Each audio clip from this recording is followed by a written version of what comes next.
podcast keliling. Selamat siang warga kota Surabaya dan warga dunia yang ada di mana saja Anda berada. Saat ini saya berada di hotel kita, tepatnya di Jalan Karamunjangan 17, di mana kita sangat berbahagia sekali bisa berjumpa dengan salah satu orang hebat di kota Surabaya yang sebenarnya ini harus diekspos juga ya untuk wilayah Kecamatan Gubeng dan juga seluruh daripada dunia. Well, saya tidak sendiri, saya juga ditemani oleh rekan saya Bang Amin dari Kim Mojo dan juga kawan kita yang terkasih juga Ukro. Ya, mereka juga selalu membantu kita dan bersama dengan kita. Untuk wilayah timur yang terkasih, inilah kami. Baik, Bapak Ibu sekalian, telah hadir bersama dengan kami Bapak terkasih kita, Bapak Dr. Andes Hason Sitorus AKMM. Selamat siang Bapak. Selamat siang. Bagaimana kabar Pak? Baik. Sehat ya? Sehat, Wah, kelihatannya Bapak ini dari nun jauh di sana, dari Porsea nih. Iya, betul. Horas kalau gitu ya. Horas. Pak, bagaimana kabar hari ini? Kita melihat bahwasannya kiat-kiat Bapak dalam hal ini di bidang sosial ini sangat banyak sekali di Gubeng ini dan sangat perlu juga di mana ini merupakan percontohan bagi warga Surabaya.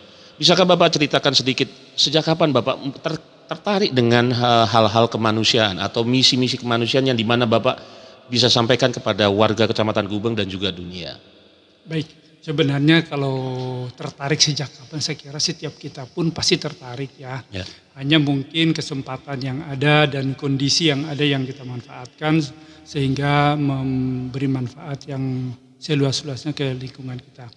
Jadi untuk Kecamatan Gubeng, kita karena hotel ini juga berdiri di 2013. 2013. Kemudian kita sudah mulai berinteraksi dan terus kita berinteraksi karena secara prinsip bahwa hotel ini juga harus berkontribusi terhadap masyarakat sekelilingnya maupun dengan kota Surabaya dengan kita tertib bayar pajak tentu saja ya. Jadi untuk berkontribusi langsung yang terasa sangat itu sebenarnya kemarin pada saat COVID itu merebak. Gitu ya Pak ya. Merebak. Jadi, apa yang Bapak lakukan dalam hal ini? Pada saat itu kan di mana COVID merajalela di semua lapisan dan kemudian pemerintah kota butuh untuk rumah sehat dalam rangka untuk mengisolasi keluarga-keluarga yang terdampak. Nah, kebetulan kan untuk Mojo pada saat itu adalah sekolah yang mau ditempati itu lingkungan belum berkehendak untuk itu. Dan itu saya monitor dari koran. Ya. Nah, saya berpikir mengapa tidak? Hotel pun kosong. Ya. Tidak terpakai secara maksimal. Kenapa enggak kita tidak pakai untuk kemanusiaan? Ya. Karena justru disitulah kontribusi kita dikala misalnya publik butuh kita genapi. Ya. Nah, itu jadi pada saat itu kita tawarkan untuk Kelurahan Mojo, Pak Lurah untuk tinjau lokasi kita. Apa yang kurang kita genapi. Sehingga jangan sampai kebutuhan masyarakat akan rumah sehat itu tidak terdapatkan. Alhamdulillah kita tawarkan dan pada akhirnya mereka bisa memanfaatkan tempat ini untuk isolasi mandiri. Nah Pak, berbicara tentang pada masa COVID ini, okupansi daripada penderita COVID pada waktu itu banyak nggak masuk di hotel kita ini? Banyak. Jadi begini, jadi kita secara komersial kita juga menerima penderita COVID yang OTG terutama itu kita terima secara komersial maupun yang non komersial. Jadi pada saat itu kita dapat order dari berbagai macam karena apa? Pada saat itu kredit dan unik. Semua banyak orang yang menolak dengan alasan penyebaran sebilang. Tapi kalau tidak ada yang menyingsingkan dengan baju karena terkadang pasien saya, tamu saya itu dari bandara, di mana suaminya itu adalah negatif, boleh terbang, istrinya yang positif. Wah, luar biasa itu. Iya kan? Iya. Kan gak bisa terbang. Iya. Nah, apakah mereka mau pulang ke rumah keluarganya yang mereka tadi berangkat? Tentu mereka keluarga yang mereka pun belum tentu mau. Iya. Nah, dengan secara kesadaran, saya tidak bicara legalitas. Ya. Saya bicara kemanusiaan. Mereka butuh dibantu. Ya. Jadi tidak bicara, oh ini ada izinnya. Saya tidak peduli dengan izin. Karena apa? Hotel ini saya dirikan untuk kemanusiaan. Mau ditutup gak ada masalah. Saya tinggal pergi aja. Saya tidak ada utang dengan siapapun. Ya. Jadi saya tidak khawatir bahwa hotel saya akan tidak. Jadi demi kemanusiaan, hotel ini harus kita operasionalkan. Dan pada saat itu ada juga nenek yang di panti jompo yang terindikasi COVID. Ya. Dan itu harus diisolasi. Ya. Dan cucunya bilang, kami sudah tidak punya uang. Kalau seandainya dibikin di hotel di komersial. Karena kan demi untuk tidak mengkontaminasi yang lain, 40 waktu itu ininya. Kan harus disingkirkan. Ya. Saya bilang, silakan bawa ke hotel saya. Ya. Kalau kau tidak punya duit, gratis. Wow. Itu umur berapa neneknya, Pak? Mungkin sekitar 70-80. Oke. 70-80. Ya. Ya. Dan kita tidak melihat itu agamanya apa ininya segala macam. Jadi kita kita bicara kemanusiaan. Ya. Nah, itu kita layani dia sampai dengan negatif. Ya. Alhamdulillah. Jadi saya punya kalimat, wah kapan ini kita lulus? Jadi gitu. Ya. Jadi setiap yang lulus dari sini saya bilang ini lulus, bukan apa-apa. Ya. Nah, jadi kemarin itu juga dari pegawai Bank Jatim juga. Di sini adalah tempat mereka berisolasi. Oke. Dari misalnya dari PT Panggung juga Ya. ada di sini juga kita terima. Jadi prinsipnya bahwa hotel ini adalah untuk kemanusiaan. Adapun ada kontribusi itu suatu hal yang normal, itu tidak berlebihan. Menarik sekali Pak, terkait dengan kemanusiaan. Ini kita mau bicara flashback sedikit ya Pak ya. Sejak kapan sih istilahnya nilai-nilai kemanusiaan itu semakin menguat dan semakin menguat? Saya tadi kan sempat bicara juga ya sebelum kita ke sini ada Bapak juga dari seorang PNS juga ya. Betul. Ini sejak kapan ini Pak? Bapak itu semakin dikelurakan bahwasannya ini yang harus aku lakukan, ini yang harus bertumbuh, ini yang harus berkembang. Ini adalah giat saya yang saya harus jadikan sebagai momentum dalam hidup saya. Ya, ini tidak terlepas daripada saya kan didikannya itu kan didikan Katolik ya. Oke. Saya kan sekolah SMP Santa Maria di Bandung ya. SMP, SMA saya Santa Maria. Di mana kita dididik itu budi pekerti. Ya, yang diajarkan itu cinta kasih. Walaupun sebenarnya basic saya Muslim. Ya, tapi kan ini adalah kombinasi ya. Sehingga yang kita dapatkan itu adalah apa yang bisa kau bagi. Apa yang bisa kau bagi. Anak sekolah apa yang bisa dibagi. Gak punya apa-apa kan. Yang dipunya adalah darah. Makanya saya sudah donor darah sejak SMA. Wow. Saya sudah donor darah. Dan karena saya berpikir, belum tentu kita punya uang. Ya, tapi kan Tuhan mengadukan kita darah. Yang itu tidak perlu dibeli. Untuk membantukan orang kita tidak perlu pengorbanan. Ya, jadi itu sampai sekarang pun saya sudah donor darah di kisaran 138 kantong. Wah, sudah dapat itu medali dong kalau Mustinya. gitu. Mustinya. Tapi saya tidak mau. Karena untuk mendapatkan itu kita harus di Litsus. Betul. Saya bilang enggak. Kalau saya pergi untuk mendapatkan itu dengan presiden, saya harus Litsus, enggak mau. Harga diri saya sebagai orang yang menyumbang kemanusiaan, masa harus saya masih di integritas saya terhadap kemanusiaan enggak usah. Oke. Jadi saya tidak bercita-cita untuk mendapatkan itu. Ya, jadi sebenarnya itu adalah saya ingin menyumbangkan sesuatu yang saya tidak merasa kehilangan. Saya sudah sumbangkan itu. Saya sumbangkan darah karena saya belum tentu saya ke depan saya sekolah bagus dapat uang kan belum tentu.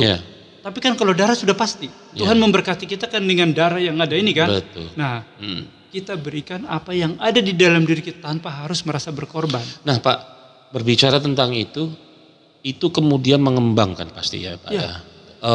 Apa saja yang sudah dilakukan ini?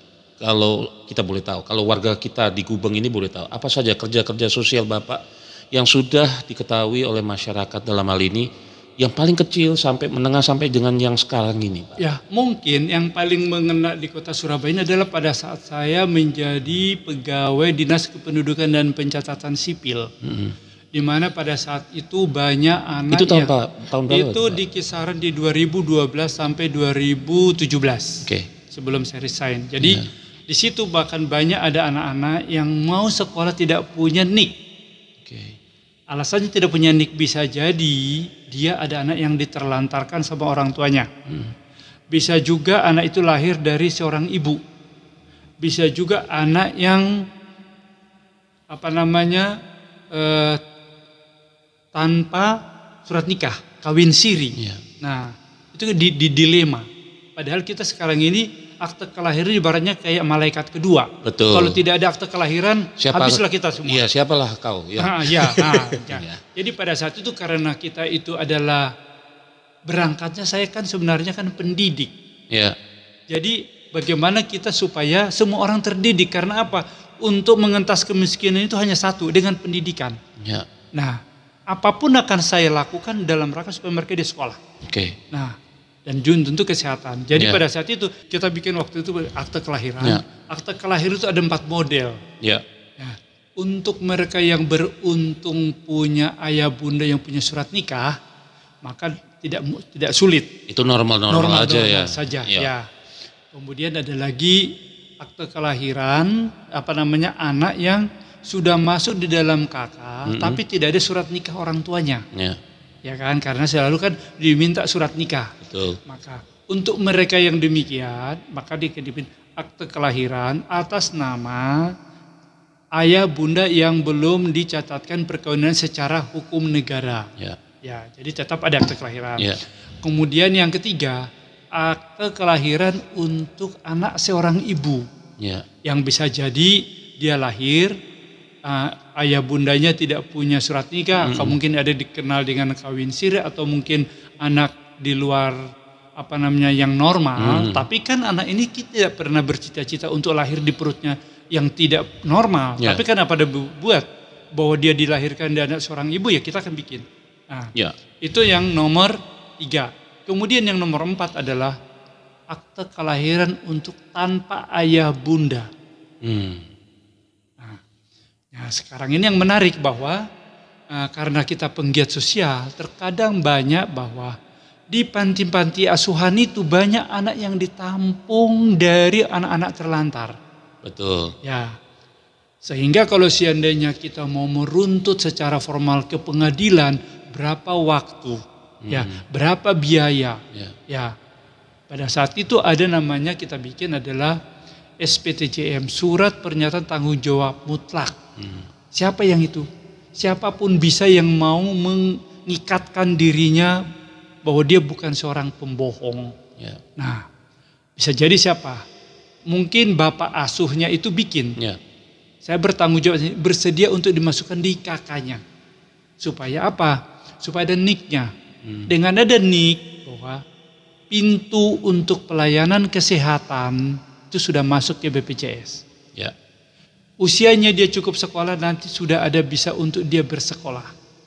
Berarti tindakan untuk penanggulangan bencana untuk anak yang tanpa ayah bunda ini tercukupkan dulu. Tidak kesulitan, karena kalau seandainya mungkin untuk BPJS dengan klasifikasi kelas 4 kan tidak terlalu berat. Ya, dibandingkan nanti tiba-tiba ada yang sakit, kemudian ratusan juta harus dikeluarkan karena kita sakit, kita tidak tahu kapan terjadi. Tapi kan untuk tindakan preventifnya. Jadi menurut saya yang paling berkesan selama saya jadi pejabat di kota Surabaya 10 tahun adalah pencetakan akte kelahiran dan juga surat kematian. Dengan itu anak itu bisa mendapatkan kesempatan untuk hidup layak. Betul. Gitu ya. Betul. Ya. Nah, sejauh daripada pengalaman Bapak sebagai seorang birokrat pada waktu itu, ada enggak kendala-kendala Pak saat Bapak melakukan hal tersebut? Sebenarnya itu kendala bisa ada kalau kita menggunakan kacamata kuda. Artinya kita pendekatan hukum. Ya. Karena banyak yang pelayanan publik itu kalau kita mendekatkan hukum itu tidak akan terlayani. Kalau saya minta surat kelahiran dari bidannya mana? Lahirnya 15 tahun yang lalu. Sekarang di mana? Ya, apalagi bidannya masih hidup atau masih enggak? Tidak. Iya kan? Saya bingung juga ya Pak ya. Jadi dalam layanan publik itu adalah sebenarnya kami sebagai orang Islam adalah inna sholati wa nusuki wa mahyaya wa mamati lillahi rabbil alamin. Bahwa sesungguhnya sholatku, hidupku, matiku adalah semata-mata Allah. Yeah. Jadi kita tidak takut dengan regulasi. Karena apa? Yang penting saya tidak dalam rangka untuk menerima sogok dari Anda untuk saya bantu. Tapi lillahi ta'ala. Karena apa? Dalam rangka kemanusiaan itu saja. Karena negara ada itu untuk kesejahteraan, bukan kita hukum yang menjadi kita aduk-aduk sehingga bukan. Saya tidak. Jadi kalau saya berkatakan bahwa ini adalah tanggung jawab moral kita sebagai yang diberi kepercayaan untuk melakukan layanan publik. Yang penting tidak ada sogok menyogok, tidak, karena apa? Kesehatan BPJS itu ada nyawa. Apalah artinya kita nurut misalnya peraturan, tapi orangnya sudah mati. Ya nunggu surat-surat ini keburu. Jadi kita pendekatannya ada SPTJM, itu adalah surat sakti pada saat itu yang pada saya. Waktu itu ya. Siapapun itu, penting ada SPTJM, Pak RT-nya sudah oke, sudah. Karena yang paling tahu warganya itu kan Pak RT. Pak RT-nya betul. Makanya saya bilang kalau sampai ada yang memohon surat ke saya dispensasi, Pak RT-nya tidak mau tanda tangan, saya bilang pasti kamu bukan orang baik. Karena Pak RT itu orang baik. Pak RT pasti orang baik karena dipilih warga masyarakat kan. Mana mungkin ada orang yang tidak baik dipilih jadi Pak Ketua RT. Iya betul. Jadi kata kuncinya adalah kalau Pak RT sudah taken, aku ikut. Oh, merdeka untuk bapak-bapak RT yang ada di seluruh Surabaya ya. Ini tadi wejangan dari Pak Hasan. Pak Hasan, ini kita berbicara agak melebar sedikit. Pak, pastikan ada sebuah slogan atau semboyan hidup di mana Bapak itu ingin sekali, merindukan sekali Surabaya itu menjadi sebuah kota yang lebih hebat. Karena sekarang kan trennya lagi kota hebat. Apa kira-kira moto hidup Bapak yang Bapak bisa sharekan kepada warga Kecamatan Gubeng dan seluruh dunia? Saya ingin bahwa Surabaya rumah pangan kita. Apa itu? Surabaya rumah pangan kita, bahwa tidak boleh ada orang susah di Surabaya. Dengan apa? Kita bicara sekarang ini ada bicara stunting. Stunting itu apa sih sebenarnya? Kan kekurangan gizi. Betul. Kenapa bisa terjadi kekurangan gizi? Padahal lahan kita luas.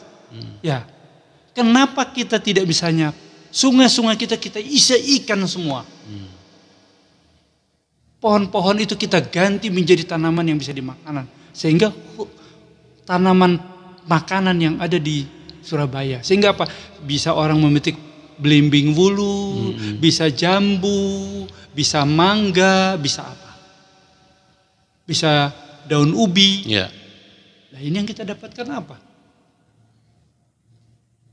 Pohon bintoro yang kena jidat kita langsung pecah.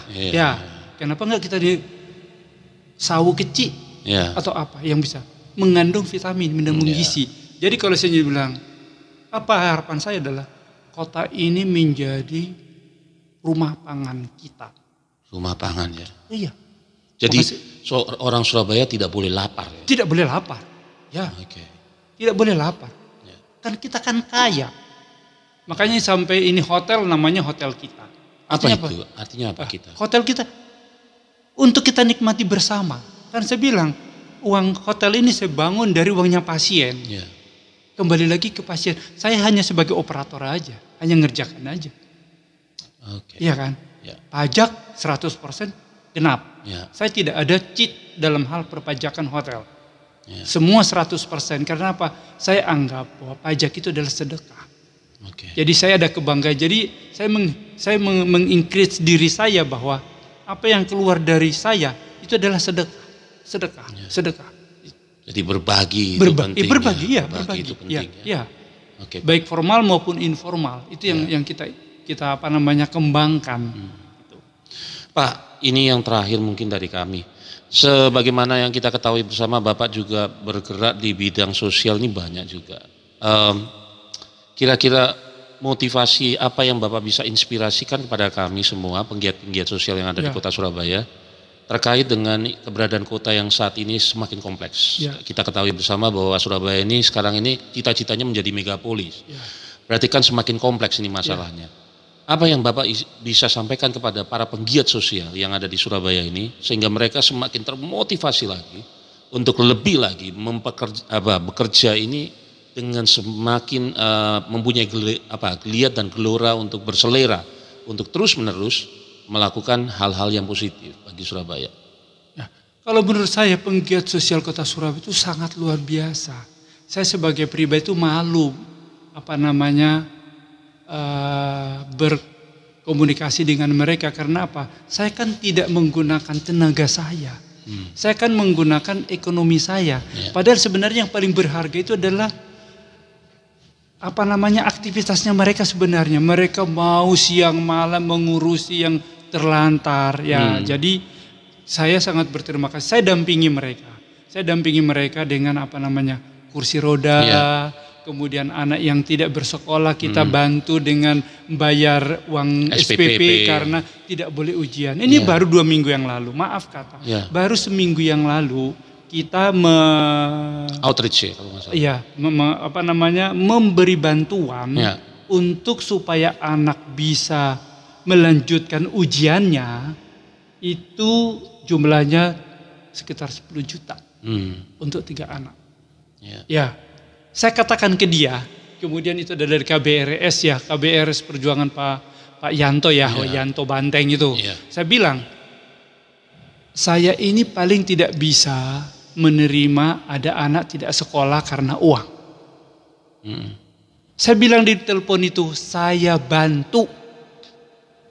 Padahal saya nggak tahu jumlahnya berapa. Saya pikir mungkin 3-5 juta ya, ternyata 12. Dan kenyataannya sebenarnya itu 17 karena sudah ada yang dibantu teman-teman. Mungkin dia berpikir Pak Sitorus keabotan ini KB ini kayak keabotan ya. Jadi sudah ada juga yang lain dia cicil. Jadi sudah ada sekitar mungkin 7 jutaan yang ditanggung oleh teman-teman yang lain. Nah, saya juga karena semangatnya itu bahwa saya tidak ingin ada orang tidak sekolah karena uang.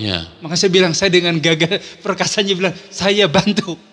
Tapi di sana kan bingung. Pak Sitorus ngomong gitu nggak tak kondisi. Piro sih? Langsung aja ya. Iya. Yang mikir justru Pak Yantonya. Ini kabotan nih semua tak dibuat. Tapi kan saya bilang, ya saya malu. Masalahnya apa? Saya juga tidak pernah merasakan kesulitan menyekolahkan anak. Jadi kan alhamdulillah ya. Jadi ibaratnya itu kan doa semua orang ya sehingga anak-anak bisa sekolah dengan baik segala macam itu. Jadi kalau saya masih ada duit di tabungan, saya katakan tidak ada hanya untuk karena saya takut miskin. Rasanya kok Tuhan tuh ngejek lu masih punya ngomong tidak ada itu ya opo. Jadi takut sama bayangan sendiri. Kalau kamu ngomong begitu nanti malah kamu jadi susah. Jadi saya bilang it's okay. Jadi yang namanya untuk pendidikan dan kesehatan itu kita bilang it's okay, go ahead. Semangat ini harus terus pacu ya. Iya betul. Jadi begitu. Thank you Pak Hason Sitorus untuk waktu dan kesempatannya. Semoga hari ini lebih baik daripada hari kemarin. Ya insya Allah. Dan hari ke depan lebih dahsyat lagi ya. Terima kasih. Untuk Surabaya lebih hebat. Terima kasih Pak. Oke rekan-rekan, terima kasih Pak Hason. Thank you Surabaya. Saat ini kita sudah bicara banyak sekali tentang masalah sosial dan juga ya paling tidak sekelibat daripada Pak Hason Sitorus. Kapan-kapan kita akan jumpa lagi dengan podcast yang lebih indah, lebih nyata, dan lebih lagi dahsyat dengan orang-orang hebat yang ada di tempat ini. Dari saya Petrus, Kim PC 1000, Aminullah dari Kim Mojo, bersama dengan Ukro dari Kim Mulyorejo. Kami mengucapkan terima kasih atas perhatian dan atensi Anda untuk seluruh dunia juga, dari Belanda, dari Jerman, di mana saja Anda berada. Tetap semangat, salam kompak, merdeka. Merdeka.